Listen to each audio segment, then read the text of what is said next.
Olá, pessoal.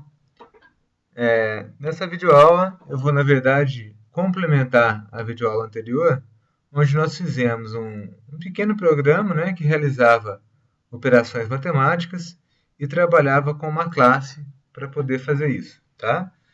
Então, só recordando aqui, eu tenho duas caixas de texto e um combo box chamado operação. Esse combo box, ele me permite escolher qual operação que eu quero fazer, né, lá, adição, subtração, multiplicação, divisão. E quando eu clico no botão resultado, o que ele faz?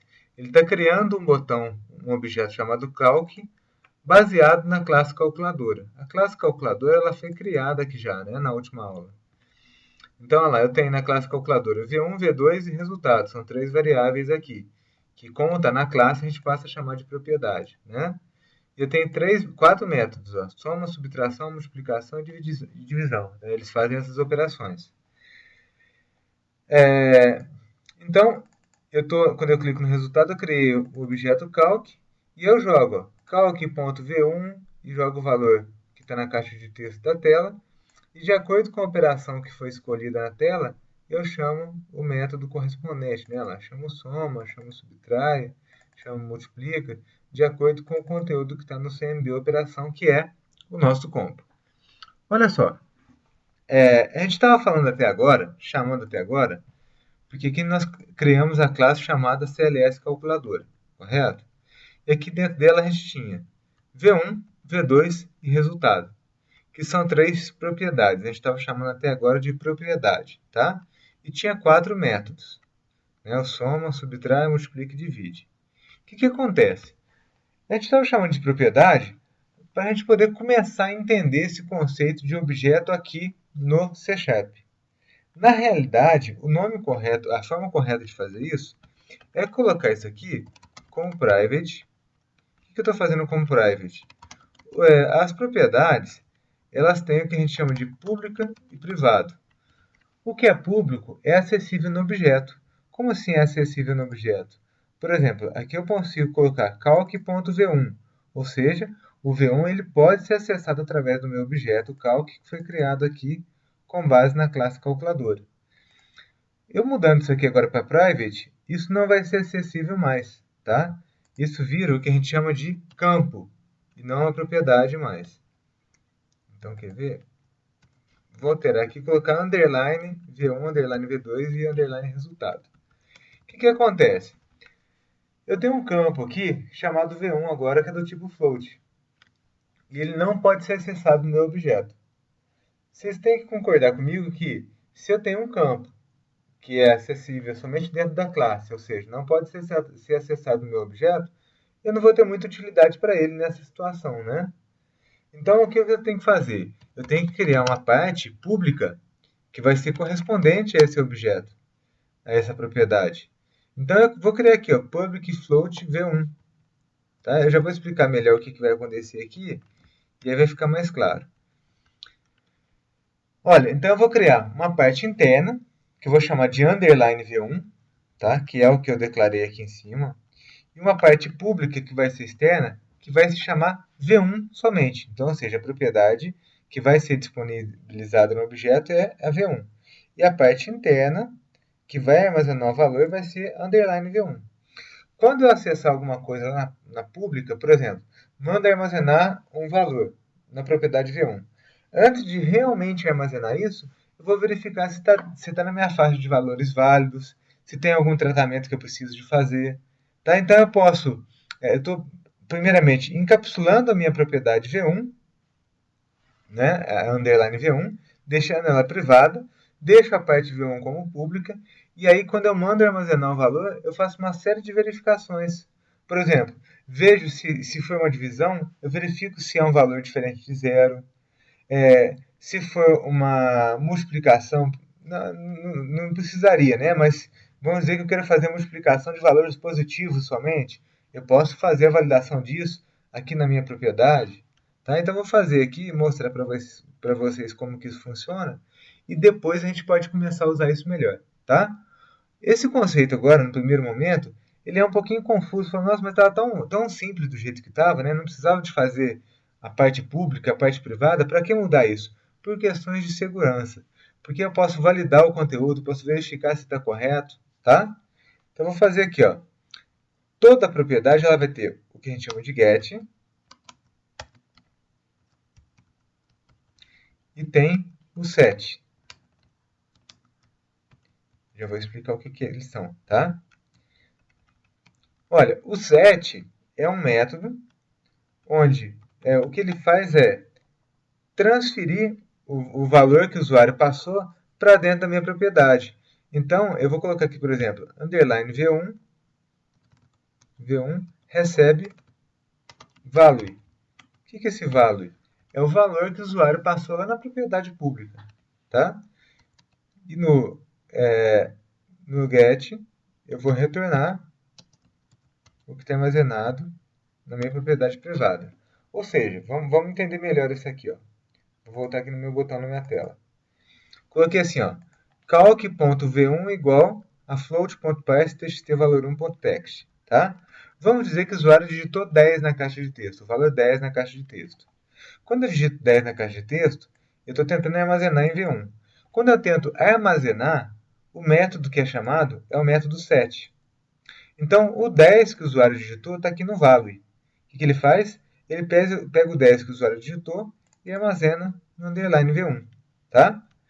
Quando eu quero recuperar esse valor, quando eu quero colocar, aqui no caso a gente não tem, né? Mas se eu tivesse, em algum momento, mostrasse aqui, por exemplo, colocasse assim, messagebox.show, para mostrar, calc.v1. Nesse momento que eu estou recuperando o valor que está armazenado na propriedade V1, o que ele vai fazer? Ele vai me chamar o método get, ó, e o método get retorna o que está armazenado dentro de underline V1. Então, o V1, na realidade, é o quê? É uma interface para o mundo externo, tá? Eu tenho o mundo interno, então, que eu chamei aqui de underline V1, e o mundo externo, que é a propriedade que é pública, se chama V1, sem um underline. Quando eu jogo, então, algum valor em V1, ele automaticamente está caindo no underline V1. Quando eu mando recuperar o valor que está em V1, ele me retorna underline V1. Você fala, tá, mas aí isso não mudou nada, ficou da mesma coisa, só acrescentou comandos, né? Ou seja, não fez validação nenhuma e tudo mais. Eu posso fazer aqui validações, olha. Se, vamos dizer que eu queira trabalhar só com valores positivos, tá? Então eu posso colocar, se o valor for maior que zero, ele armazena, tá? Eu vou incluir aqui, ó, deixa eu ver se já está aqui o Windows Forms. Não está aqui não, vou incluir aqui o using system.windows.forms, porque eu quero usar o comando messagebox, tá? O messagebox está dentro do Windows Forms. Se eu não incluir ali a biblioteca, eu não consigo usar. Então, olha lá, se o valor for maior que zero, ele armazena. Se não, eu posso dar uma mensagem para o usuário. Gente, só lembrando que isso aqui não está seguindo os conceitos de boas práticas de programação orientada a objetos e tudo mais, porque a gente não deve colocar mensagens para o usuário dentro da classe, mas só para exemplificar, tá? Então, eu posso dar aqui, ó, o valor deve ser positivo. Tá? Então, eu fiz um teste, ó. Antes de armazenar em V1, percebo que aqui na minha tela eu não mudei nada. Continuo aqui armazenando em V1 direto, normalmente, tá? Deixa eu só fazer o do V2 rapidinho aqui, porque senão ele não vai funcionar.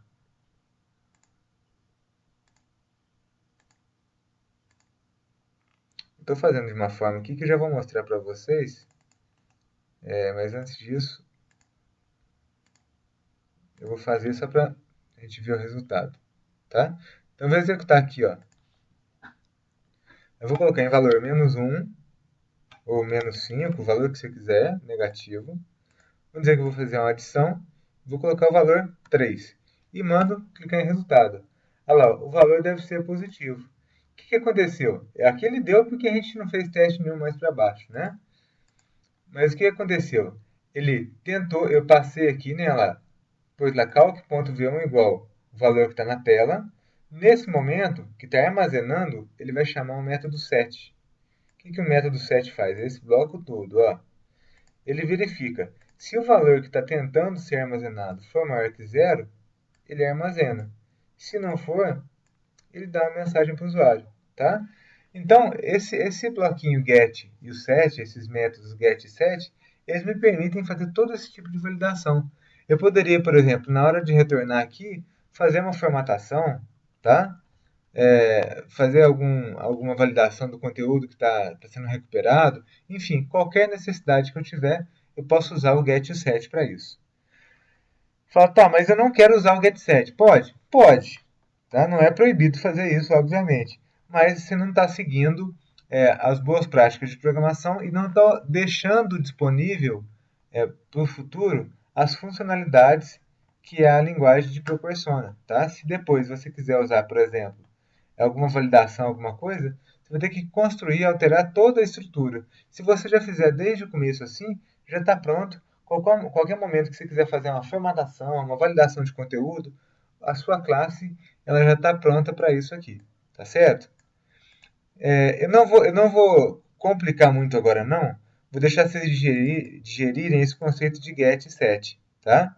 Depois pedir para vocês fazerem isso aqui e depois, numa próxima aula, eu vou mostrar um outro exemplo da gente trabalhando melhor com esses conceitos, correto? Então façam esse teste, façam a alteração. Ó. Só mostrar um detalhe aqui que eu fiz aqui e não mostrei direito para vocês, né? Vou até voltar a alteração que eu fiz aqui, só para mostrar para vocês. Olha, aqui eu fiz o V1 tudo na mão, né? Mas existe no Visual Studio uma ferramentinha que me agiliza, tá? Não tem na versão Express, tem só na versão completa, mas quem estiver usando a versão completa vai poder usar essa ferramenta que agiliza o nosso trabalho. Eu fiz aqui a parte privada, chamada Float V2, underline V2. O que eu posso fazer? Para construir o get set e tudo mais, ele tem uma ferramentinha que agiliza isso. Eu clico com o botão direito, depois de selecionado o campo, né, o underline V2, botão direito, Refactor, Encapsulate Field. Então eu vou clicar aqui, Encapsulate Field, olha lá. Ele fala o seguinte, ó, o seu campo chama underline V2. Como que vai ser o nome da sua propriedade? Ele já me sugeriu aqui, tirando o underline, colocar como V2. É isso mesmo? É isso mesmo que eu quero, vou dar OK. Ele está me falando o seguinte, aonde que você quer colocar? Estou te mostrando aqui uma pré-visualização. Aqui para você tá bom? Aonde está o V2 tá bom? Tá bom, pode colocar aí. E ele foi lá e já criou para mim, lá, ó.